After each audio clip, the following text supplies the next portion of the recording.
Tumaba na nga ako dito sa Hong Kong kakamukbang mga guys. Na ang sarap kasi talaga ng mga pagkain nila dito. Lalo na tong egg tart. Na ito nga yung pinagpipilahan dito mga guys. Na grabe, sobrang sarap. Kaya naman ngayong araw, samahan nyo muna ulit ako magmukbang at maganap ng mga masarap ng pagkain dito sa Hong Kong. Hello mga guys, uwi na pala ako bukas. Kaya naman bago tayo umuwi, susulitin ko muna yung mga araw na nandito ako sa Hong Kong. Na ang dami nga nagtitinda ng street food talaga dito. Kahit saan ako pumunta, ang dami talaga. Pero yung in-order ko lang, yung bang mga nakikita akong kinakain ng mga tao naglalakad dito.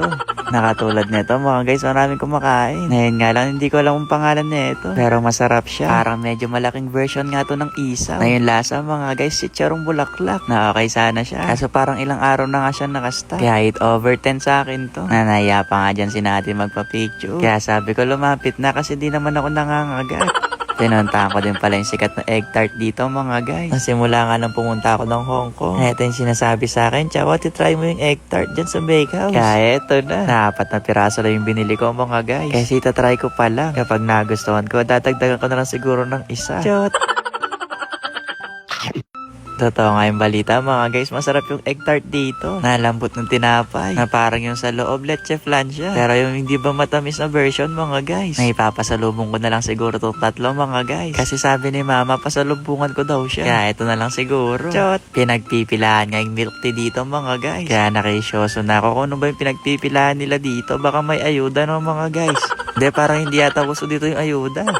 Na mukha masarap yung milk tea. Na ang daming pearl mga guys. Kaya order na rin tayo ng isa. Kasi para matry na rin natin. Nasabi rin kasi sa akin, masarap daw yung milk tea dito. Hindi ganun katamis. Kaya ngayon natin malalaman.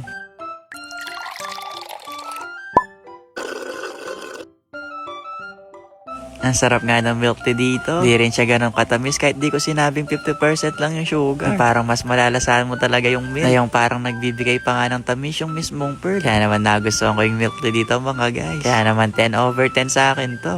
Kaya next na tayo mga guys. Nakita ko rin pala tong pan fried buns. Ay medyo marami rin yung kumakain. Na ito kapag kinain mo daw, matalsik daw yung sabaw.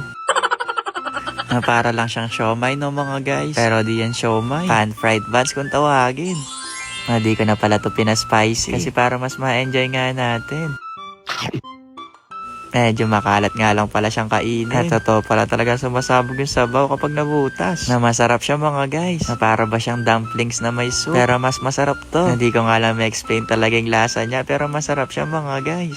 Na masasabi ko naman din na babalik-balikan siya. Na mabigat din siya sa tiyan kaya mabilis siya makabusog. Pero di pa ako nabusog. Kasi try natin yung fishball nila dito. Na inaamay ko nga kung fishball ba talaga. Kasi para siyang siomay no mga guys. Pero hindi naman to yung fishball nila. Para nga siyang squid ball mga guys kapag nakain mo na. Na masarap din siya. Yun nga lang medyo mainit.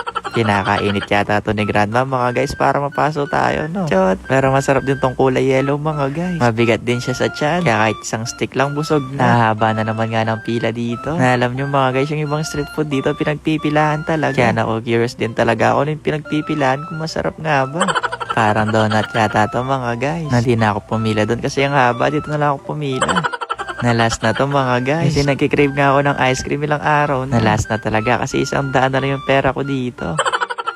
Pero itong ice cream, nasa 13 Hong Kong dollar siya. Na mukha siyang masarap no mga guys. Kaya i-taste test na natin to.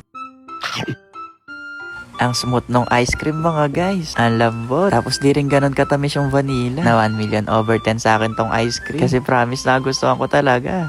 Na kahit siguro 3 ice cream pa mga guys, mukhang kaya ko pa to Chot! Sige na mga guys, hanggang dito na lang siguro Sana nabusog ko kayo dyan. Ay ako lang pala talaga nabusog. Ayun lang. Bye-bye!